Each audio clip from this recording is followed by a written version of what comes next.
Check, check, check.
Like I should be playing that song. It's been a while. It's been a while since I lost. Last time I'm on mic. I've been sick for like 3 days, so my voice is gonna be shit. My singing voice. I don't know. My speaking voice. Always on point.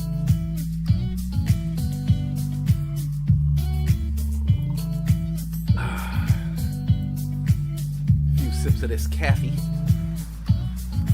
Few sips of the coffee. Warm it up.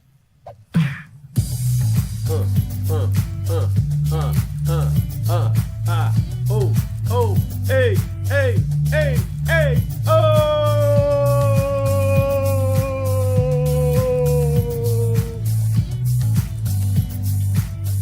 Remix.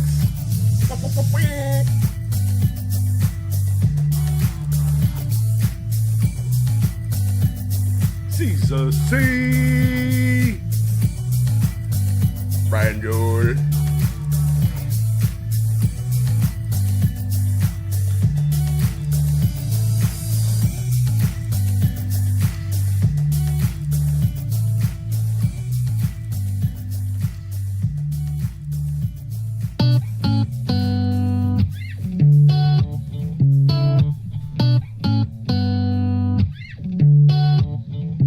In the summer, lighting up, she's smoking trees. Only daughter of a man she hasn't seen.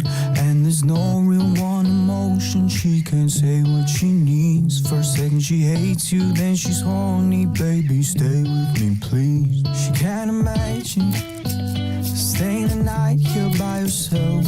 Lord of mercy, cause all the guys, they go through hell. Taking your phone, she'll hope After you listen to the instrumental, back on your you hear all these instruments. She's crazy and I love it, and I want her myself. Seems hard, but I play the whip. you open the door and the man walks I play the whip. out. He said he got tired of the games. I played a whip on this song. I'm background. I'm actually on this song. I played a whip. Every time you hear that, that's me. I was back there. I had my whip, my assless chaps. Every time they were like, the producer's in the booth, you know, like, and he give me that sign like that, and I take the whip, you know, like that, and I whip, and they were like, that's good, that's good. Let's get another one. This one with more like funk. Oh shit, you didn't tell me you wanted funk whip. You didn't tell me you wanted funk whip. Bro, I got different whips.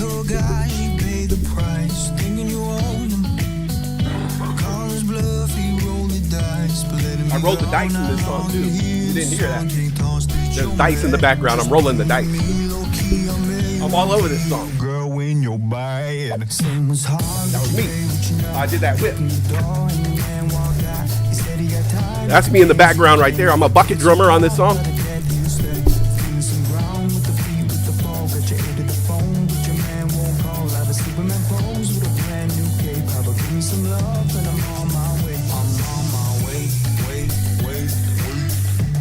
I was really cutting celery and onions for a roux, but they were like, hey, and they threw me some drumsticks, and I was just like,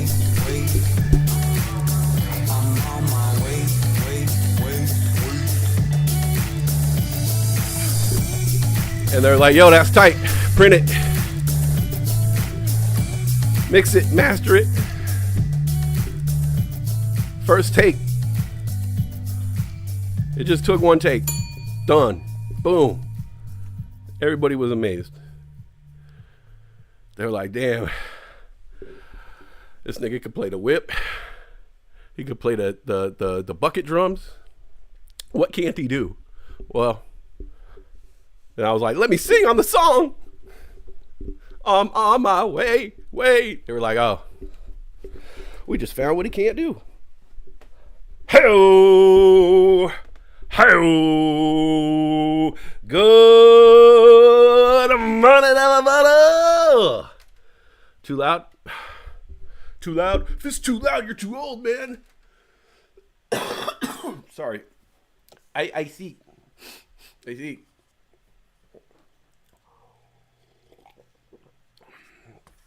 I don't even know if you could hear me when I was talking over the music right there, but I was saying some very profound shit. It being like a book. It was so profound. But basically, it's about the instrumentals of I'm on my way. Like, there's because I played that song a million times, but like, I think the focus is on the singing, the hook. It's a pop song, so you don't really dive into the instrumentation, But when you get to listen to it, man, there's a ton of fucking layers in that song. Like I said, my whip, my bucket drumming was on point for real. And I was gonna say something stupid. I was bucket drumming in the studio and I put a hat down for money and they were like, you don't got to do that. And I was like, no, it's part of the acoustics. The bucket drums don't sound the same if you don't have a hat down. Watch. And I did it. And there was this dude, Gordon Flash or whatever, you're right, Gordon Flash, you know him. And he was a mixer and a master, but he was also a master. He was also a master mixer. And so this dude came in to engineer though. Okay. And he listened to both versions of me bucket drumming with the hat on the ground and then me bucket drumming without the hat. He was like, whoa, that's crazy. That's crazy. Where did you get that hat, bro? I was like, I don't know. It's a fedora though. He was like, that's fedorable. Yo, is this thing on? What the fuck is going on, bro? Oh, no. All right. Let's try this again. All right. No, that's it. Cut it. Dump it. All right. We're rolling again. We're doing it live. God damn it. I'm fucking giving you guys fucking gold right here, man. This is fucking great shit. All right, let's run it back. Listen for the bucket drumming. That's me in the whip.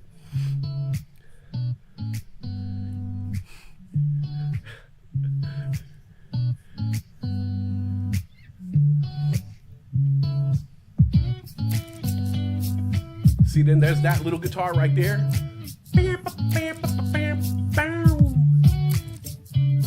There's the, you got the snaps with a little cymbal. Oh, you got the wind? Oh yeah, because I left the studio door open. Oh yeah, I forgot about that. They left that in there. This is like the making of, right? So what had happened was while we were in the studio, I had left the door open, right? And let's see, we did this down in Palm Springs, right? Palm Springs desert. You don't think about it being windy, but monsoons, right? So I left the door open and the wind comes in right when we were kicking off, right? Because if you listen to the snaps, we had like 12 people. There was a snapping choir, right? Just the snap choir. That's all they do. But they could do it like different tones and shit. You've never seen this shit before. There was one dude, he had an extra finger. So I left the door open. We got I fucked up the whole recording process, right? I left the door open. There's like 12 people snapping. You know what I'm saying? And then one dude hitting the cymbal, one dude, snaps, and then the guitar's going, and then I left the door open and all of a sudden this breeze comes through and everybody was just like, real musicians, they just play through. They don't give a fuck. There was like dust and shit getting everybody's eye. And then they were like, hey, fucking dumbass, close the door, right? And so I just sit there because I was like, oh, there must be some there must be some goon they got who they tell to do shit. And nah, they were talking to me. So I ran up and shut the door. And then you can hear that actually when I shut the door as part of the beat. They put that in the song. I'll run it back.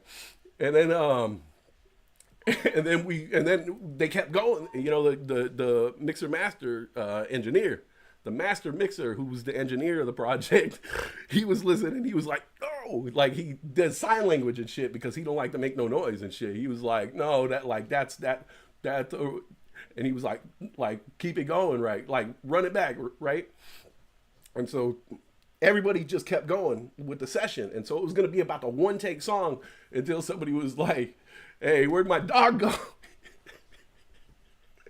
Hey, did you leave the door open? I was like, oh shit. And so I had to go outside and we had to like go look for the dog and shit. But all right.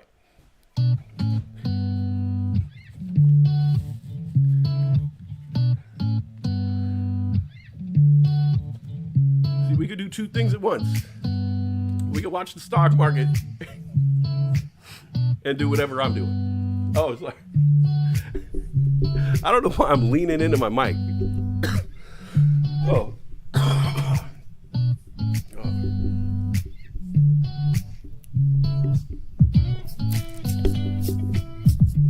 All right. All right, you hear the snapping choir, the cymbal, dude on guitar, bass, and then, yeah, that's the wind coming in right there. Oh, and that was the whip. Or maybe that was the door slamming. That's me on the bucket drums. See, there's a drummer and a bucket drummer and a snapping choir. That's a lot of percussion on this song. If you can count snapping as a percussion, snapping count as a percussion. Does that mean I'm holding a percussion instrument? Whoa! I never thought about that. I have a percussion instrument in my hand. If you count snapping, I have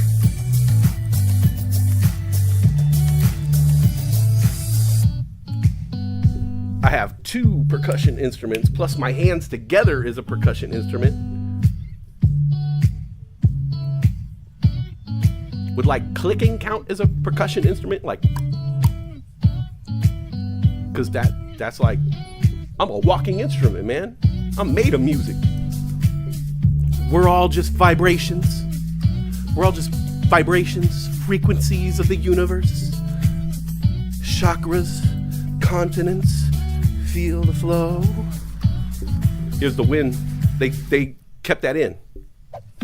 Then they were like, shut the door, asshole.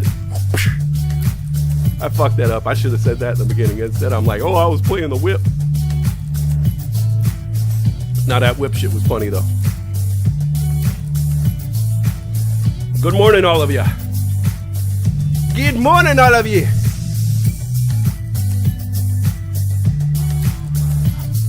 You can hear Little Steel Fawn in the background. That's because he didn't have his equipment turned on right, and they were like, let's keep it as a blooper.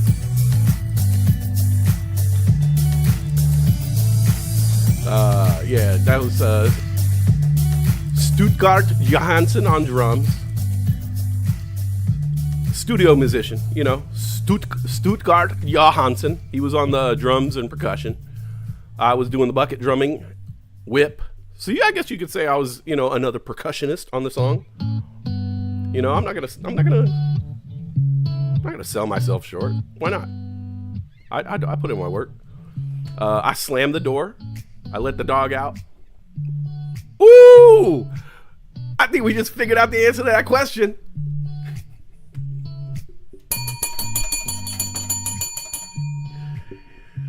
Hey-oh! Hey-oh! We're doing the behind the scenes right here. So yeah, 12 people, snapping choir. What's his name? Boney Jangles was on the guitar, blues dude, studio musician, once again. Old. Like, old. Like, he kept complaining about the arthritis and shit, because they were like, oh, can we try that in a E? He was, oh, you want me? I don't know how to. Try the E, you know, and like, and he would like, he's like trying to get the chords, and his fingers were like, and he was like putting lotion on his hands and stuff, and like, but like when you listen, because the guitars, you know, the audio goes, this is like production secrets, not a lot of people know this, but the audio from the guitar, it goes through a cord right into the computer, so you don't get all that background. So the guitarist, he could be like, in a lot of pain. And a lot of the times, like, you don't hear that, but a lot of these guitarists are like screaming in agony because of the things that they're doing, you know? If you watch like the behind the scenes, like Metallica and stuff, like all the, you know, you think these guys are screaming because they're metal. Nah, it hurts to do that. You ever try to play the fucking guitar? Metal fucking strings digging into your fucking fingertips, into my soft hands.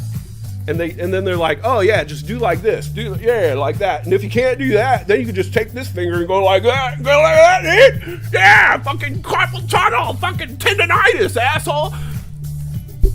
And so that's why they're like, ah! Shit hurts.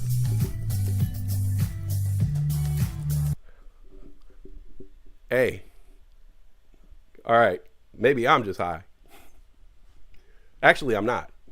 I'm just high off caffeine and it's really early in the morning. But funny as fuck right now. All right, I'm going to really start the show because we got 4 people. Oh, we got 2 people. They were like, no, actually, bro, you're funny in your own head. I don't even know if you guys can hear me over the music. I do need to grab another cup of coffee. Another one of those cup of coffees. Let's see, what do we got here? I haven't played with this thing for a while. Oh, I forgot about this. Oh, I think we need a little. I'm sorry. What time is it? Booty time, across the USA. Booty time, hey, hey, hey. Booty time, across the USA. It's booty time, yeah, yeah, yeah.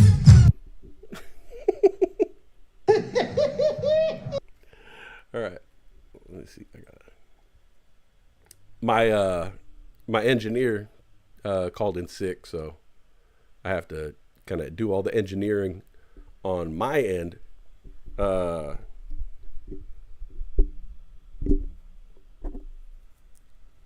So sorry if the levels are off. You know what I'm saying? Sorry if the levels are off.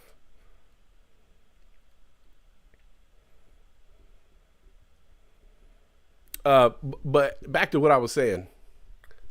Personally, I feel I have not live streamed since September. But actually it was before that. I did a show in September, like fantasy football, but like I haven't done any shit for a while. If you're just tuning in, there's 2 people watching me. I don't know. If you didn't see the beginning of this shit was funny as fuck, man. Y'all want to see a dead body? Yeah. Yeah. Personally, me. I mean, for the kind of humor I like, I think I was on fire. You know, kind of tapering off now, but I think that's more because of the coffee. So I'll get another coffee. I'm just looking. I haven't played with my Stream Deck for a while. I forgot that I had all these fun things here. All right, let me go grab that cup of coffee. Let me see. Should I do can I do a movie clip while I'm doing that? Do I got a long movie clip? I don't want to get busted though. You know how that goes.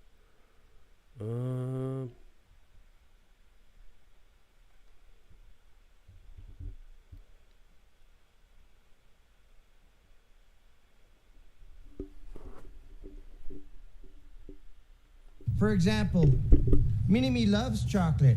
Scotty Doo. What? I like chocolate fine. I just... Scotty Doo. Yeah, well, yeah, it was very familiar. Hang on, let me do what I do. Would you stop? How about you doing? How about a what? How about you doing? What do you... How about you doing? I don't even... How about you doing? Honestly, isn't this... How about you do, ladies and gentlemen, Scotty Doo.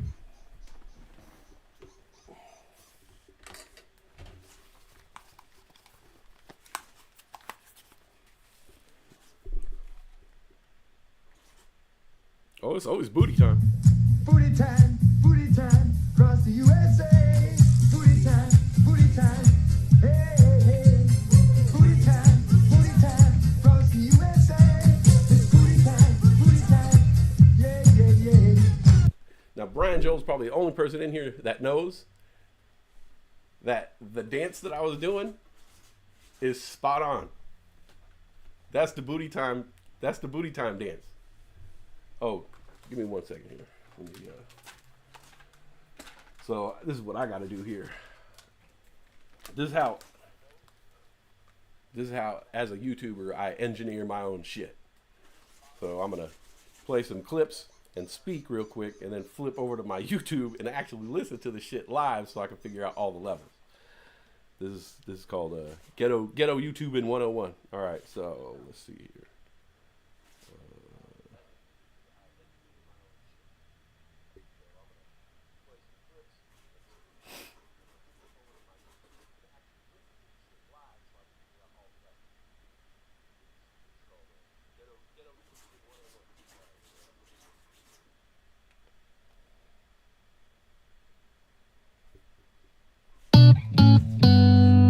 All right, check it out. Steel Fawn, I'm on my way.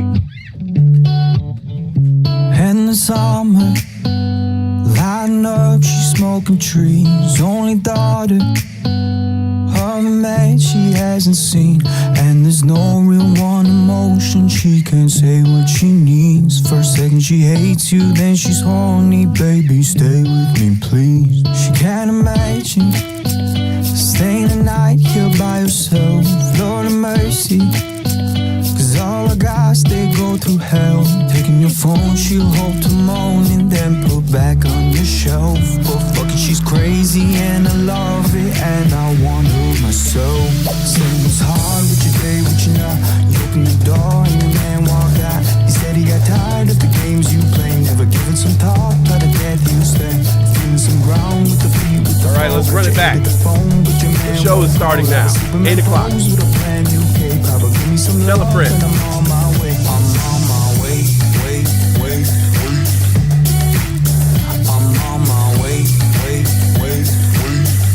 I bet you there's some people at work right now that got the notification that they're on their phone, and they were like, God damn it.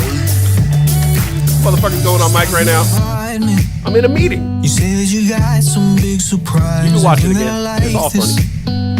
Taking my time, you blind my eyes. I beg you for cheers, more. I hear my door close, damn, she just lied. This girl is a tease, I mean with ease. She makes me want her and die. She's standing alone, but with her guy, she paid the price. Thinking you own him. Call his bluff, he rolled the dice. But let him be gone, how long you hear the song? Take thoughts that you're mad. Just putting to me low key, I may want you, girl, when you're bad. Same was hard with your day, with your night. You open the door and your man walked out. He said he got tired of the games you play, never giving some thought to the death you stay. Feeling some ground with the feet, with the ball. Got your ear to the phone, but your man won't call. I have a Superman pose with a brand new cape. Papa, give me some love and I'm on my way. I'm on my way, wait. I'm on my way, wait. I'm on my way, wait. There's a part with the, oh, I put the cape on, right? Oh, I ripped the shirt off. Yeah, that's right. Oh shit, I almost forgot the dance. Oh no. Rip the shirt off, fly. Wait. Rip the shirt off, fly. Wait. All right. I man, I feel like an asshole. Shit. I almost forgot the dance. My own dance. I almost forgot my own dance. On my challenge, by the ancient laws of combat, we are met at this chosen ground to settle for good and all. Who holds sway over the 5 points? Let's go. How's everybody doing? How's everybody doing this morning? Good morning. Good morning, everybody. I've been sick for a few days. I was a lunger. I was a damn lunger. I watched Tombstone the other night, and like, I'm laying there just sick as fuck, just coughing and like sweating. I looked pale, and I was just like, And I'm sitting there watching Tombstone, and I'm like, fuck, man. I look just like Doc Holliday right now. R.I.P. Val Kilmer. Cheer, the best. Cheer, the greatest. Cheer, she now rocking with the best. Ha ha. Cheer, Val. Ha ha. I really liked Val Kilmer. I mean, for real. That was really like one of my dudes growing up, like an actor. All right, look. Let's just get into it. It's sad how he really turned into a lunger. Right? Hey, he was really in character. Man, that motherfucker stayed in character, that Doc Holliday shit. He was like, hey, just walk away, White.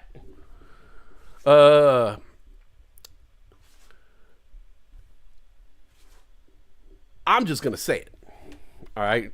It's a heavy topic already. I like Val Kilmer from a young age.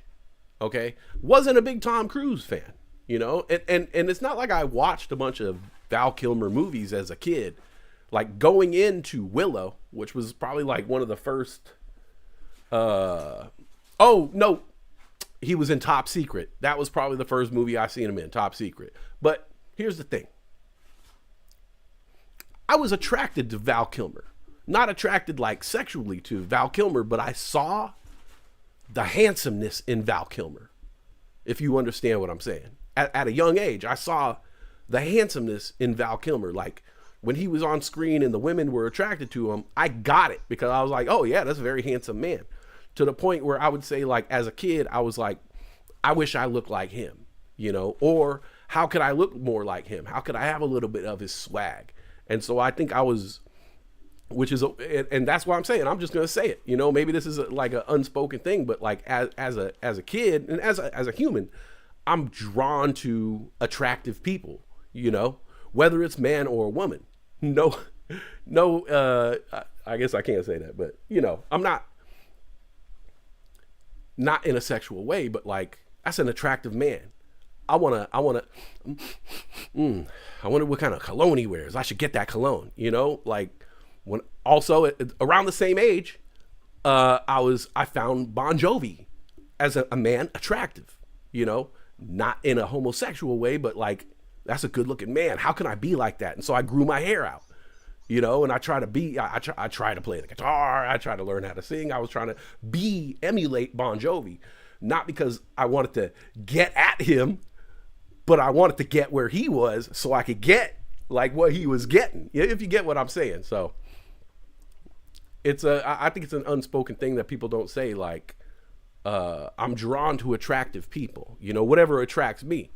And some people might look at a guy like Val Kilmer, another man, and say, well, he's not attractive. And then another man will be like, no man's attractive because I'm not that way. What are you, fucking fruitcake? And I'll be like, no, I'm open with my feelings. All right. I'm open. My feminine side's way out. All right. Way out there.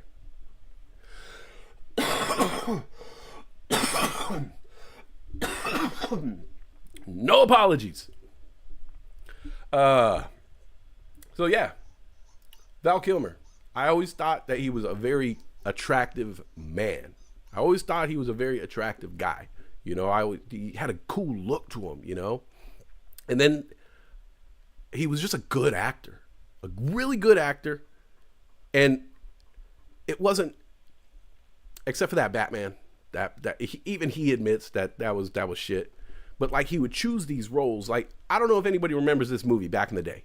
All right, there was a movie called The Saint with Val Kilmer. No one talks about this movie anymore. Like, it was popular at the time, and it was more kind of like, it wasn't like it wasn't like the Bourne Identity of its time, you know, like there was other action movies around. I think it was just too kind of cerebral for a lot of people to get, but Val Kilmer was cool as hell in that movie, man. Cool as hell. And he could like become kind of anybody. And so he basically like learns about this woman. The Saint is, yeah. Brian Joel knows all the movies. I can always count. Brian Joel, thank you. Here, I haven't done this for a while. Let me see if this still works. Brian Joel, you get one of these. All right, let's see if it works. Oh shit, you get one of these. That's what's up. Yeah, The Saint was a really good movie, and like, you know, it kind of upsets me that, and this is how you can tell it's like a business, right? Like, it's only a business, because there's a lot of great movies that you just don't hear about anymore. You just don't, they don't bring up, they don't put on streaming services.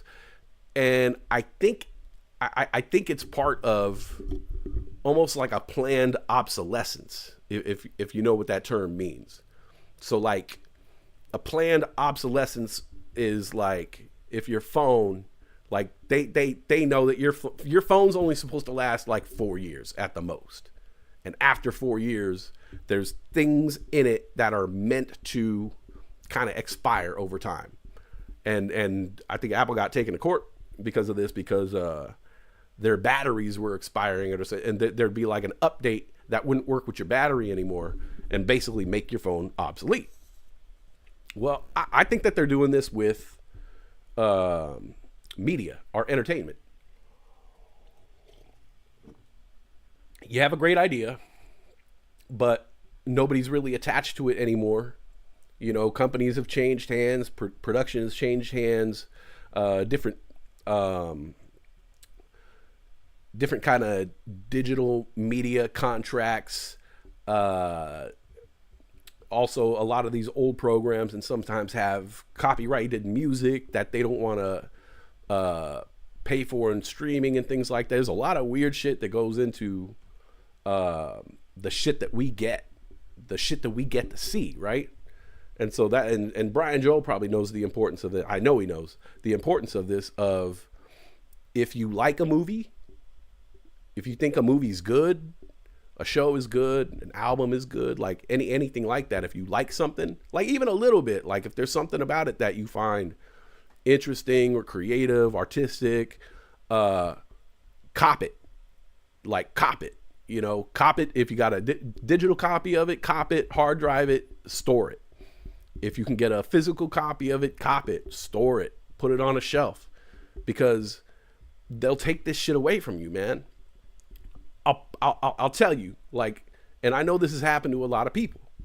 How many of you had said, have done this? You're like, okay, first of all, I'm assuming that everybody here pretty much has all the streaming services. Like, everybody, you know, you use your friend's Netflix, you get Prime for free, you pay for this, you know, and pretty much all of us have all of these networks, right? Which all have thousands of titles within them. So, you know, ipso facto, you would think that you pretty much have access to everything, right? How many of you done this? Oh man, I haven't seen that shit in the longest time. Yo, we should watch that right now. Yeah, that shit is a classic. Oh man, that shit is a banger. Search for it. And then you look for the movie, right? Like a classic. Just think of like a bomb ass classic. You know, you're like The Princess Bride, and then it's just nowhere to be found. Or it's like for rental, you know, or for buy or something like that. You're like, oh man, all right, well, that dude was in this other movie, so we could watch. Remember that shit was bomb? Yeah, I haven't seen that in hella days. All right, and then you search for another movie, and that don't pop up.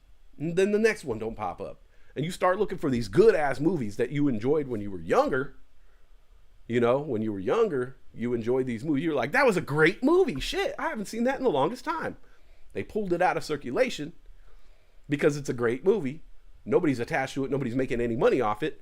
And if it's a good enough movie, they could lock it away in a vault, push it away. People forget about it. And they could remake it modern times with all the producers attached to it, new actors and names attached to it, with digital media rights and their music that they push. Oh, this is an Apple project, so we'll put Apple Music on there, and we'll get Miley Cyrus to sing the soundtrack, you know?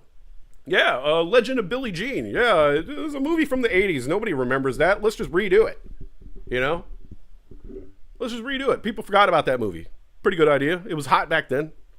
Yeah, there's this movie we just discovered called Remo Williams. We're gonna redo it. You know, what's Timothy Chalamet doing today? Yeah, can we put Timothy Chalamet in Repo Man, the Emilio Estevez role, Repo Man 2025? Yeah, we're gonna remake that. Oh, we're also gonna remake The Warriors. Yeah, let's do. They probably did, huh? Now that I think about it. But like all these movies, like you think about these classic ass movies, you know, and you can never find them on streaming services. And they're and I think to myself, I'm like, this is a fucking good movie. Like, this is a good movie. Like, why are you wasting all this time and money to make new content instead of taking older content and promoting it? You know what I'm saying? Promote it. Put it at the top of our list, you know?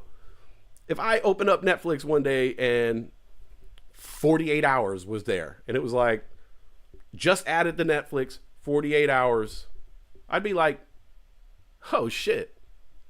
That's a pretty good movie. Maybe I'll watch 48 Hours right now. Like, you know, I could catch up on Bridgerton later.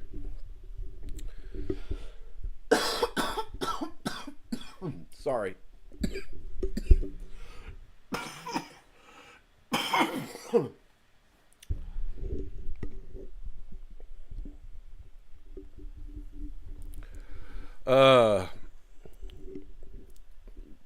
Bridgerton's a weird concept. Try to watch it. I realized that it's just like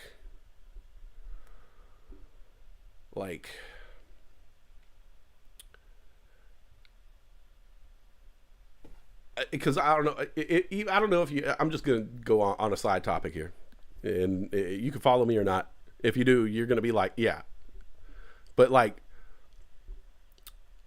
Bridgerton is just like softcore porn for women, and like relationships and stuff, and then like they just watch a bunch of Bridgerton and then jump your bones afterwards. Like that's what it's all about. Like, there's not much going on there in terms of plot or storyline. It's just like they get aroused. And so if you're watching Bridgerton with your girl, like, just know, you're like, why are we watching this? She's getting a boner. They could call it Bonerton. Hello, welcome to Bonerton. Yes, this is the king, and he's black. Yes, we love black people here in the 1800s. Yes, it's great. Yes, and the queen is a Filipina, and the prince is trans, and the princess is Latina, and the jester is a white man. Boo! Vomit, white man, make us laugh. Black king, execute the white jester. Welcome to Bonerton. Clip that.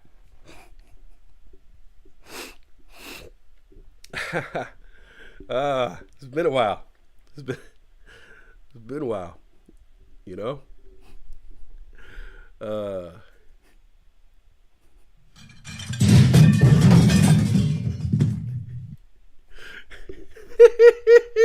Oh shit. She heard my Bonerton. Wow.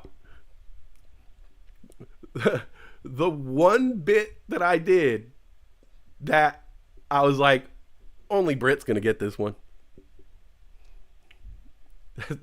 That was just for you. That was a joke for you. Welcome to Bonerton.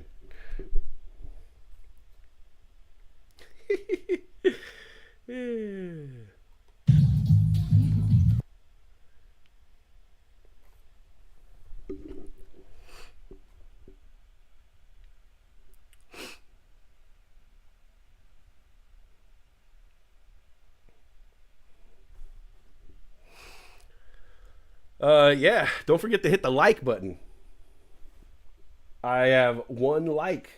Sweet, dude. They're feeling you. They're filling you. You're getting there. I think the people should keep their money. They're going to need it after this election. Let's see. I forget what some of these clips are. Sorry, it's a pillow. It's meant to be a baby for health class. You think it's safe here? A pillow? Greg, what do you think? I don't know. Better not get it too close to me, otherwise I might just masturbate onto it. Ew, Greg, that's just weird and gross. Oh. Something about the West Coast. Shh, don't tell nobody. I forgot about all these. God damn. Got a lot of clips, man. Got a lot of clips. Yeah, this is a stock market channel. I haven't looked at the stock market at all today. I made that one red line right there on the charts. That one red line, that was my entire day right there. I was waiting for that all day long. And that red line right there has been one of the most consistent things in the stock market for, I would say, how many days are we into Trump's term? That many days. That's how consistent the stock market has been since January 20th, 2025.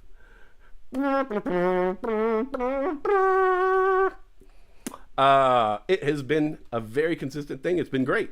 I mean, honestly, I understand now, and my evolution as a trader is I never knew how to deal with stock market downturns. I never understood or really believed in betting against the American people. But a put on SPY is, you know,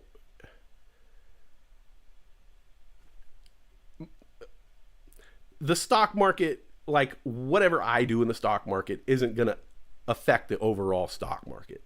And nobody's having morals in the stock market about what they're doing is going to affect me. You know, you got to pull that shit out. You know, in the beginning, I would like yell at people, man, why would you put a put on SPY? That's like the economy, man. Why would you believe that the economy is going to fall down? America, America, America. Now I understand. So I think my first year as a trader, I didn't know what to do when there was a downturn. And over time, you know, you just learn. You learn different tools and tricks, and you learn more of the game and what it all means, and the signals and the economic factors. And yeah, it's much, I don't want to say more fun, but it's more easy to navigate for me, which makes it fun.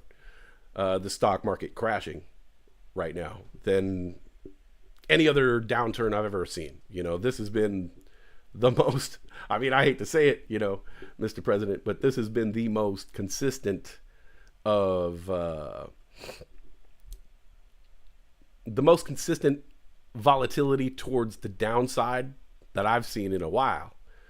There were a lot of days back there where you would look at all the factors, all the signals, everything in the market, and you would say, oh, today's a great day for a put.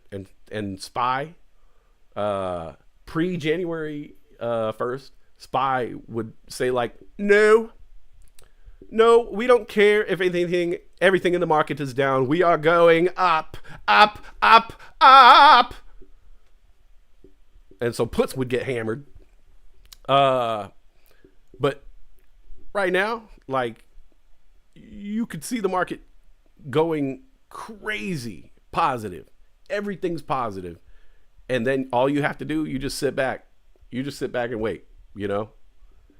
Like crocodile, you know? And a crocodile just sit there in the water, you know, and just like wait for that little baby ibex, you know? Little baby ibex to come up to the water, you know, and just walk up to the water and just like, get a little sipsy, you know what I'm saying? And wah! And so all day I just sit around waiting for that red line to appear. And you know, when you watch for a while, you guys know, when you watch for a while, you know certain numbers. You know, there's certain numbers that are where you're always going to have your kind of floor and ceiling. But I've always found that 69 is one of those numbers. Ha ha ha, traders are so funny. That if you could start to blow through a 69, if you can blow through a 69, if you could blow through a 69, you're probably going to 50. And when you see it hit like 49, like, this is going to sound redundant, but when it hits 50 and starts hitting 49, 48's next, you know, and then next thing you know, 40's next, and then 39. And then once you start seeing that trend of numbers, if you watch it, like right now, we got a big red candle coming in right now. Once you start watching these numbers and watching the trends and watching how they fall and rise, you could see like how it flashes sometimes. You got SPY at 540, 78, 75, 69, 61. See, it flashed 59. So right now it's showing me like it wants to touch that 59 again, you know? And then once it hits 59, 58, 50.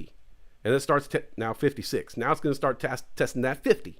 If you're really going to go down, right? If you're really going to go down. And then once it starts hitting 50, it starts hitting 49. Now you know it's breaking these, because you're going to have your resistance points that are actual resistance points, but you have those psychological resistance points as well. And 50 is a number, an even number, 75, 69. And so, you know, you start hitting 50, it goes below that. Well, then you start thinking about the next psychological number, 40, 35, 30, 25. And like 25 is a big number. Like, that's a big resistance point number, a psychological number. If it starts going past 25, it's dropping, you know. You start seeing single digits, you know, all right, all it has to do is hit those 90s again. Starts touching those 90s, shit, 75 is pretty much the next psychological number. After 75, 69. If it starts blowing through 69, you're headed back to 50 and doing it all over. And so when you know those psychological numbers, like, there's less psychological numbers at the top than there are at the bottom, in my perspective, because the evens, 99, 75, 69 to 50 versus 50, 40, 35, 30, 25, 20, 10. Brr. And so there's more resistance there at the bottom, but like, also think of it like gaining some traction. So like when it's coming down so hard, it could blow through those bottom numbers, you know, like once it starts coming down really hard. If you see it coming down, like if it starts slowly coming down, like if it started stepping down, and it started hitting those like 35s, 30s, I'd be out of my put, because it's not showing enough strength. You want to blow through those numbers. And so I just look for that these days. Like I said, ever since January 20th, I look for these red candles. It's calls, you know, because like if you had a call right here and you were holding on to that call, or like after that first dip there and you saw the green coming back in, you were like, yeah, call city. You just got destroyed. And so I've been finding that the puts are they're volatile, but if you put them in at the right time, you know, they're all right, here we go. So it just broke that 40s, 41. Oh, it's going to 30s, 35. 35 is a resistance number, but oh, yep, here we go. So now we're going to 25, blew past 25. If it blew past 25, I see we're going to see single digits, and then 539. Here we go. 19, 18, 16. It'll flash down 15 at some point. 15. There we go. See? That was like the 10 is going to be the last bastion of hope, but 12, 10, 9. There we go. So we're going single digits now. Oh. See, this is like this could be the recovery, or this could be that candle that scares away motherfuckers from their put, which has happened to me before. This green candle will come in and I'm like, oh, I'm out. And then it goes back down. 19. Back to the single digits. All right. You guys keep your eye on that for me. I'm going to go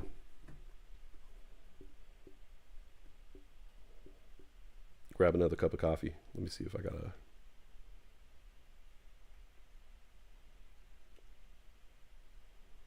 All right. I'll be right back. Excuse me. I have to ask you, why are you peeing right here? What? I mean, why'd you pee right next to me when you, like, choose that bush? Or... Well, it sounds like a good bush to pee on. Why are you peeing on it? Well, no one was here when I chose this bush. Oh. So you get to pee on it? No one else does? Huh? No, it's just... This your bush? You have a special bond with this bush? No, I just thought that... You're the king of the forest? I'm sorry? What? You fucking tree hugger? Is it your special bush? Never mind, forget it. I really don't feel like getting stabbed tonight.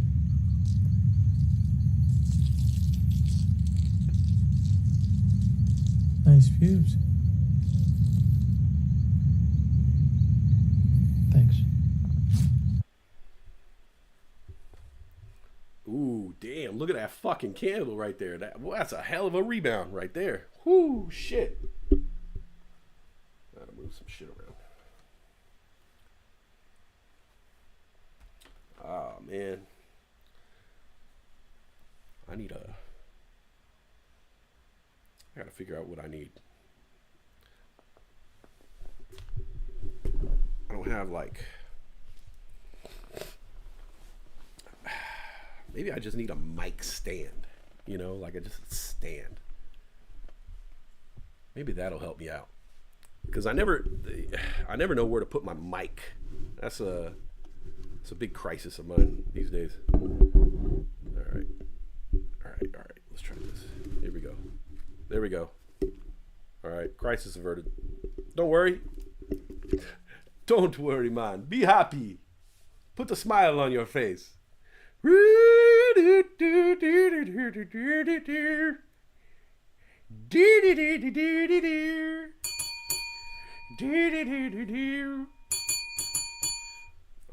I'm a musician. I told you guys. Go back to the start of the show. I'll tell you all about my music career. Time in the studio. All right. Well, maybe that Weeble chart should go.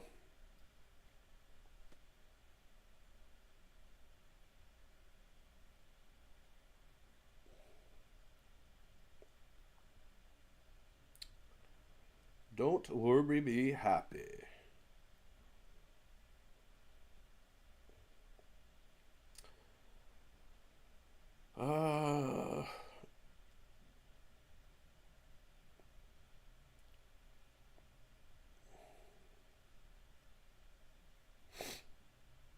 I did the dumbest shit yesterday. I didn't have any day trades in my account.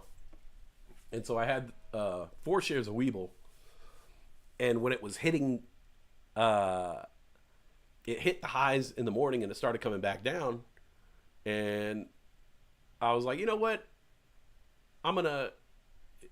It was about, the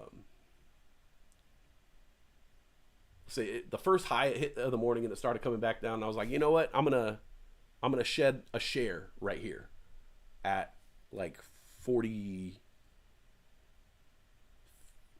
the high 40s, 50s, something like that. I was just gonna shed 1 share and keep the other, because I had 4 shares. So shed 1 share and watch what happens to the other ones. And if it started declining, shed shares. So I shed a share, so I thought, no day trades. And then it started going back up. And I was like, oh, God damn it, I sold too soon. And then I look at my account and I realize I had bought a share, which meant that now at that point yesterday, whatever high that it hit, I couldn't sell because I had already bought a share. And Weeble Weeble's a great app, and maybe their premium is a little bit better, but I wish that there was an option. I have another trading app that lets me have the option of selling a certain share.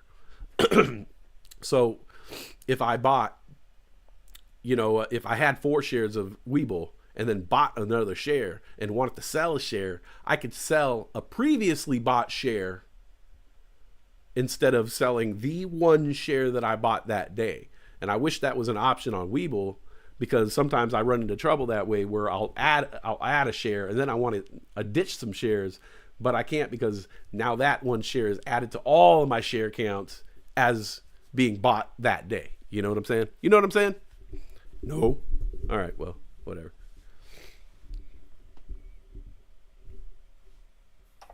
I'm watching it though. 46.07 right now. The low of the day is 44. That happened early in the morning, but it's got a couple red candles in a row right here. It's kind of headed down, trending down. The RSI is pointing down,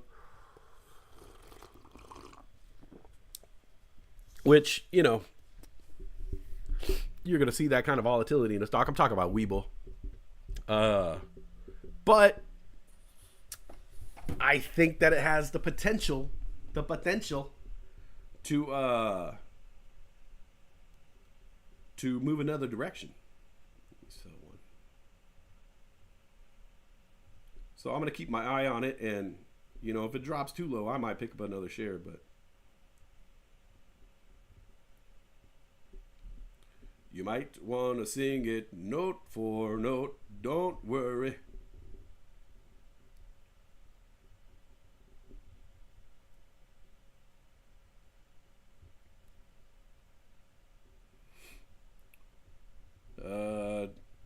So yeah, I'm down to 1 share on Weeble right now. I've just been shedding those shares. Let's face it. I got in at $23. That's my average. So it's at 44, 45 right now. So I'll let the 1 share ride. Maybe it'll hit 100.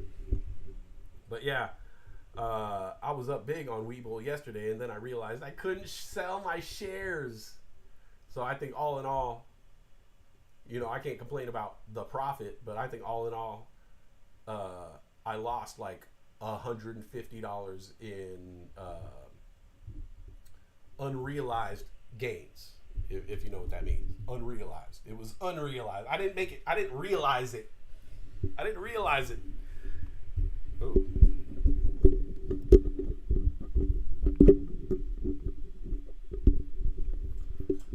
Realize it. Yeah. And I will advertise it. Realize it.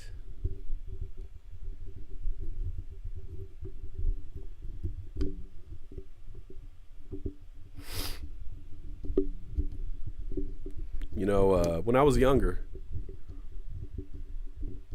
was really into Bob Marley. Really into him. There's nothing wrong with him. But oh shit.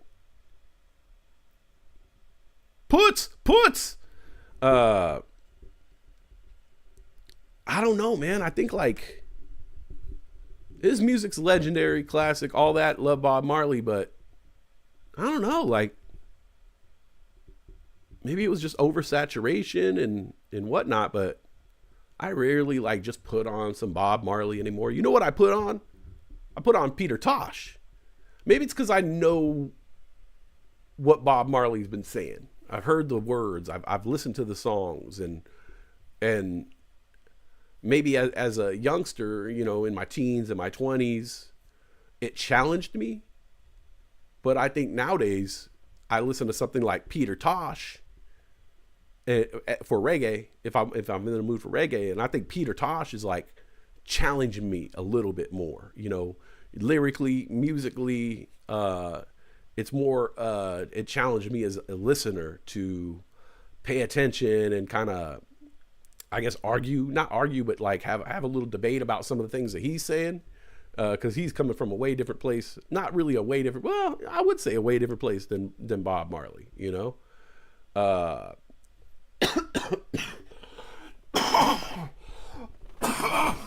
Sorry. Definitely way more angst, more politically charged, less melodic, less poppy, which challenges you as a listener. But I found lately, like listening to Peter Tosh and, you know, being challenged in that way, at when I come out the other end, like I feel I got something from it, you know. I feel more fulfilled than when I just listen to a Bob Marley song, you know. Buffalo Soldier, you know, it's like, yeah, I know that song. Like, it's a great song. But then you listen to something like Stand Firm from Peter Tosh, you know, and it's just like, damn, all right, like, I come out the other end like, all right, yeah, I get something. I've got something from that, you know? I don't know. It's something I realized. Realize it.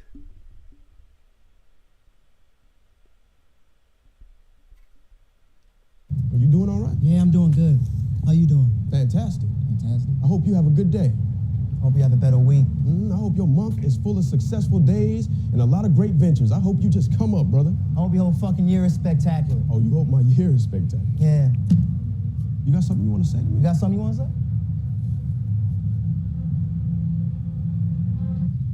You smell great. You smell great. What is that?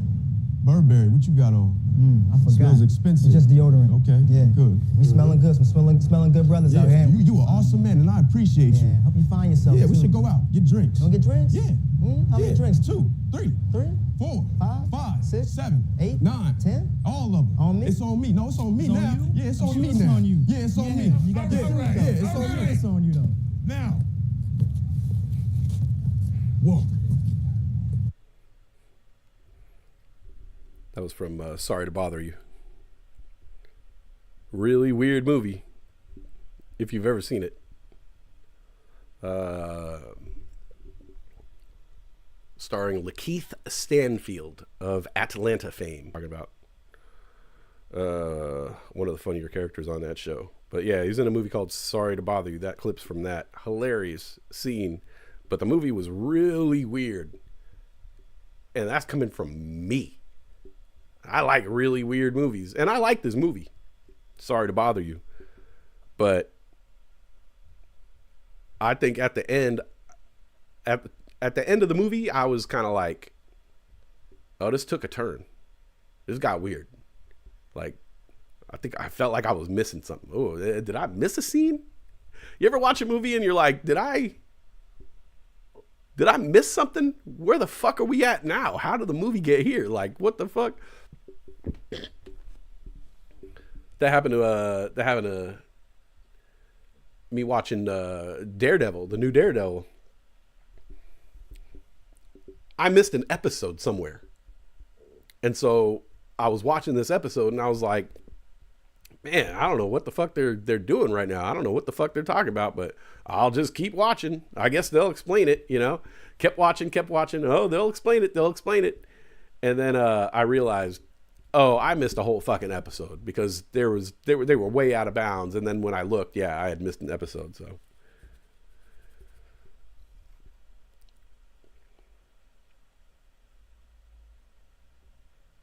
but yeah, Sorry to Bother You. That was a weird movie, but I think it did, like, maybe I need to go back and watch it because I think the overall plot of the movie, or one of the themes in the movie, is it takes place in Oakland, California, in like in modern times, but kind of like a dystopian version.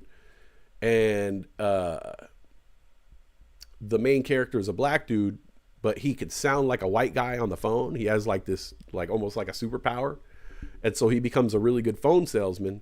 And then this company, like Amazon, like company that hires everybody, but it's like Amazon in like 100 years, you know, like it's almost like a government of itself, is kind of taking over Oakland. And then the movie gets weird. But maybe I need to go back and watch it because it was made a few years ago and maybe those themes are coming into play now, you know? That's what's great about some of these movies, you know, like Idiocracy. Like Idiocracy has been, you see a lot of Idiocracy clips these days. And it's funny because I think at the time, you know, people probably saw Idiocracy and were like, oh yeah, this is the time we're living in right now. You know, they're just, you know, making fun of it's hyperbole, you know. Not to think that in 25 years, it wasn't going to be hyperbole. That they are literally going to be fucking depicting the fucking world how it is. Motherfuckers wearing Crocs. They predicted that shit. You know that? Do you know that about Idiocracy? That they went out and bought the dumbest fucking shoe. They searched all over for shoe companies, and they found the dumbest fucking shoe that they could, that they thought idiots would be wearing in the future. I shit you not. Idiocracy did this. They went and they bought a bunch of shoes, dumbass looking shoes that they thought idiots would wear in the future. I'm sorry if you wear Crocs. I've heard they're very comfortable, but this is the thinking behind that movie, Idiocracy. They went out, they found a company that made some weird ass shoes, and they said, this is what our idiots, our society's idiots, are going to be wearing in the future. And they were Crocs. They were Crocs. They were Crocs. I'd say you can't write this shit, but motherfucker wrote that shit. I know, sorry to the, I'm not an anti-Crocker, all right? Sorry to the Croc community. I've heard they're very comfortable. But they got popular. And Mike Judge, I think Mike Judge wrote Idiocracy, was like, yeah, we need some ridiculous ass shoe. 25 years ago, it was a ridiculous ass idea, a ridiculous shoe to him. And then 20 years later, it's one of the most popular shoes on the planet. Fucking crazy. Fucking crazy. Crazy.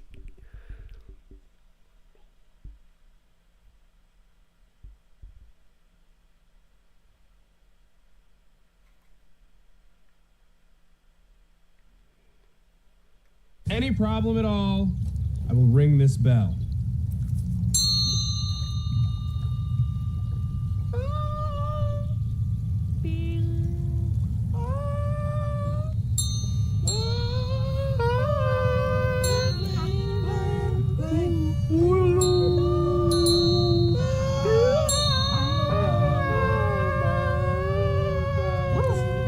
Hey, Dave, Mom wants to know if your friends want some great punch. Maggie, don't even ask. Just bring it. Come on. Don't just stare at me. Go. Thank you.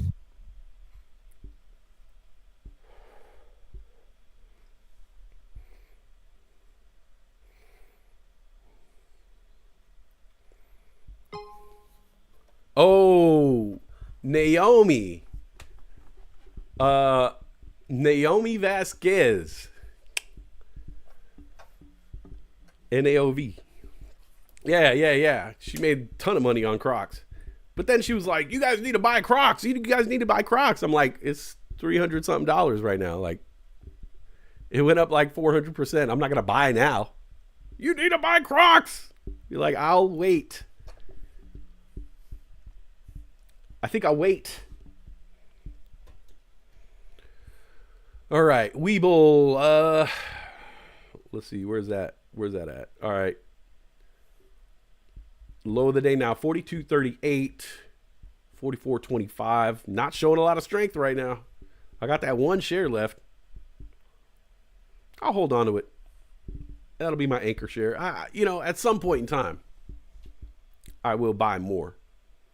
Because I like the company. I believe in the company. I believe. All right, let's look around. Looking around at the market.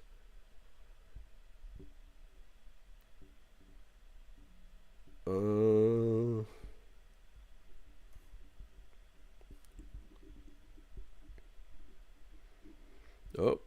Grinder's having a good day. Must be Fleet Week. Catch that? It's a good joke. Solid joke right there. SPY at 540 even Steven. Can't really decide which way it's going. I hate when it's in the middle of the RSI like that. You can never figure out which way it's going to go. And sometimes like the shape of the RSI can guide people, guide their decisions psychologically.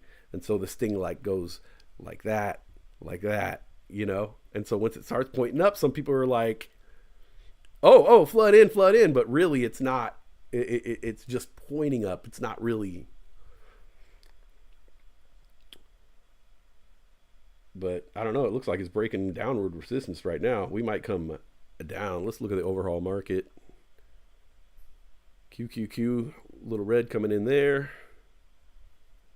Dow Jones. Ooh, Dow Jones coming down. That could bring down SPY. Nvidia is the big one, though.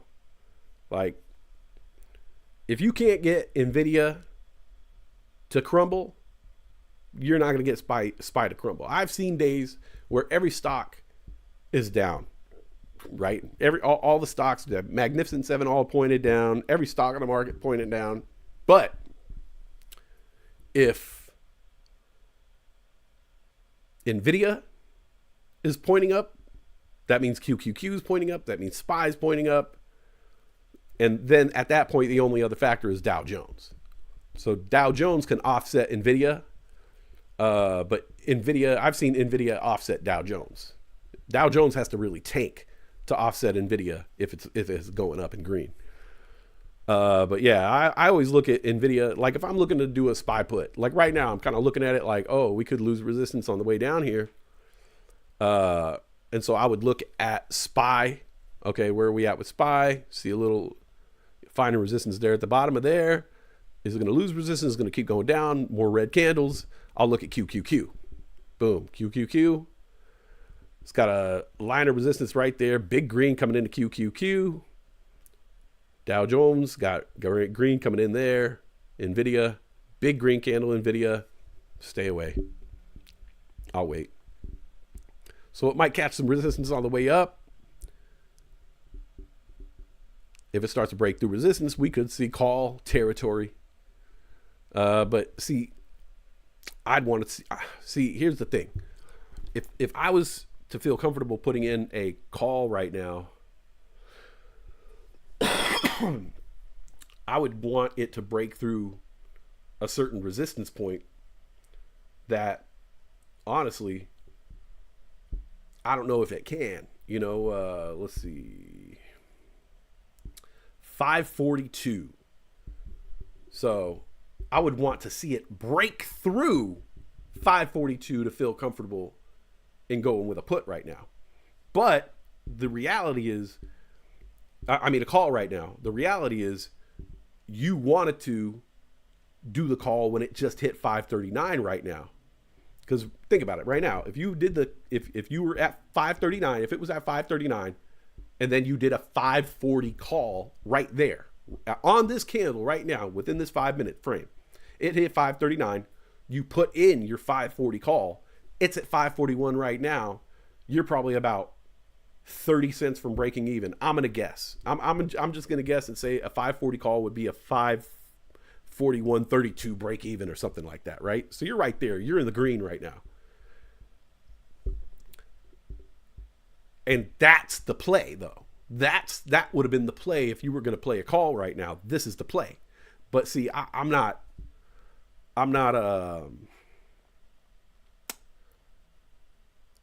too cautious for that, you know, because you're talking about real high frequency, the volatility, like you're already fucked. Like if you didn't sell already, you're already fucked. You wanted to buy when it was like 539.50, buy the 540 call, ride it up to 541, whatever it just hit. What did it just hit? 541.10. Boom, sell. You probably made like, I'm gonna guess $35 to $55 just on that right there. Walk away. Because like I said, I don't think it's going to get back to 542.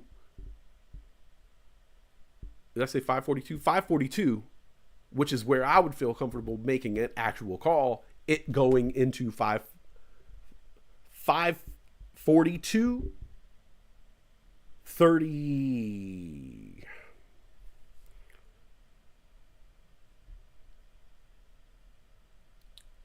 542.26, and then I would start looking at a call like, oh shit, we're headed to 543. But even then, like the way it looks today, that's why I'm looking for a put, because the calls are just like, nah, man, it's just not the business right now. So yeah, I mean, honestly, on a day like today, and that's kind of why I was just like, all right, I'm done for the day, because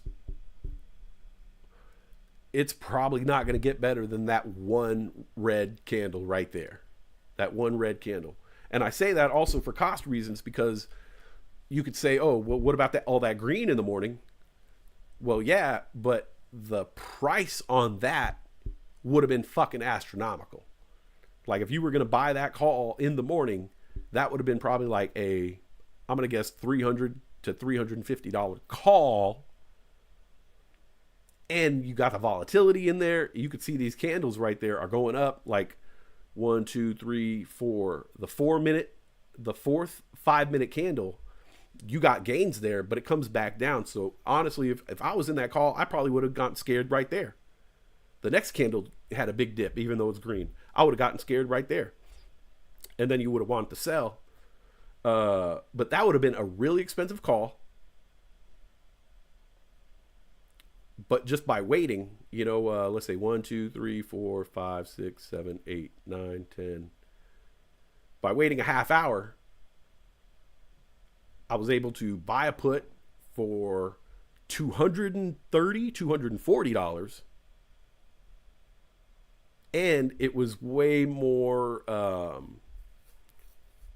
in my eyes, way less volatile, because that was just going in one direction and you knew when to sell. You could see it hit, you could just see it drop, and then you just knew, like, if you're playing these puts, like, don't get greedy. That just went up, a couple 100%, boom, sell. You can't ask for much more than that, and you can walk away. The rest of this day, I don't know, man. Hard scrabble, like if you're playing me.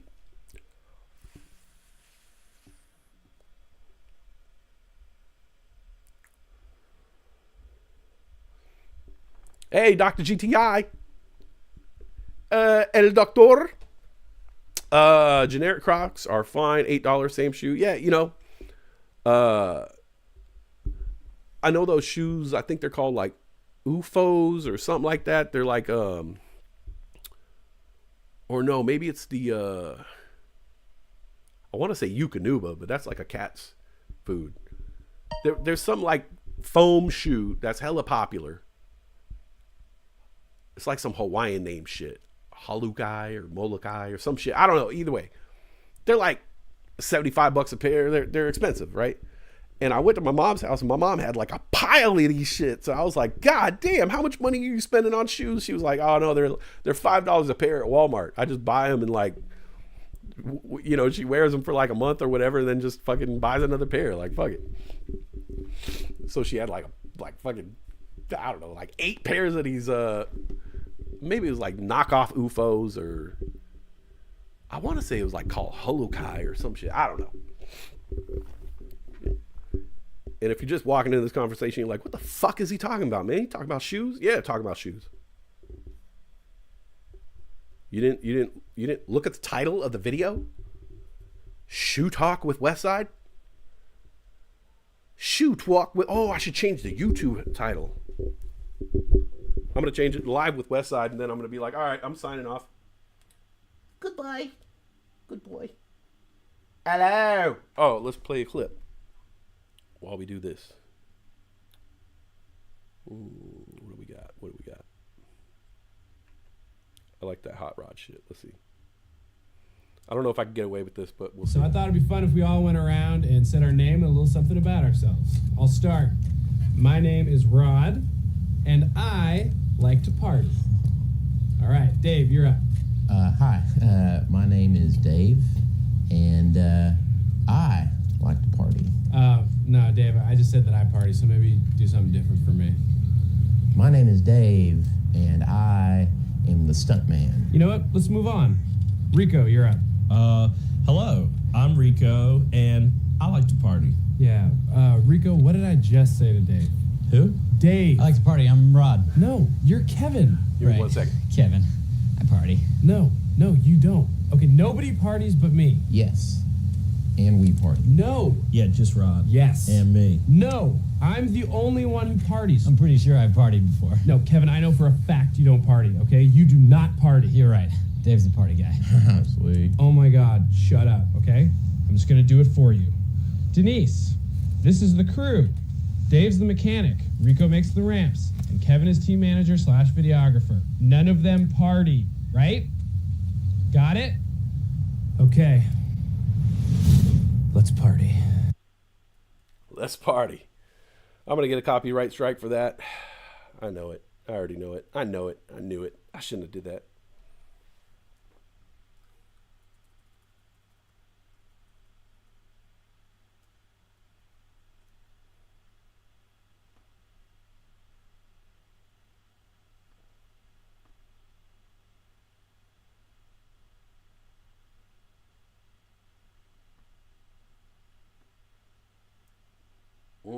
Come on. Sorry. 1 second.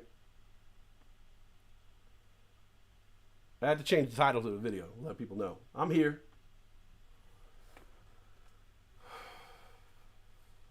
All right. Spy 54150. All right. There we go. Don't forget to hit that like button. Don't forget to like it. All right. NVIDIA going through the roof. So it might be cult territory here.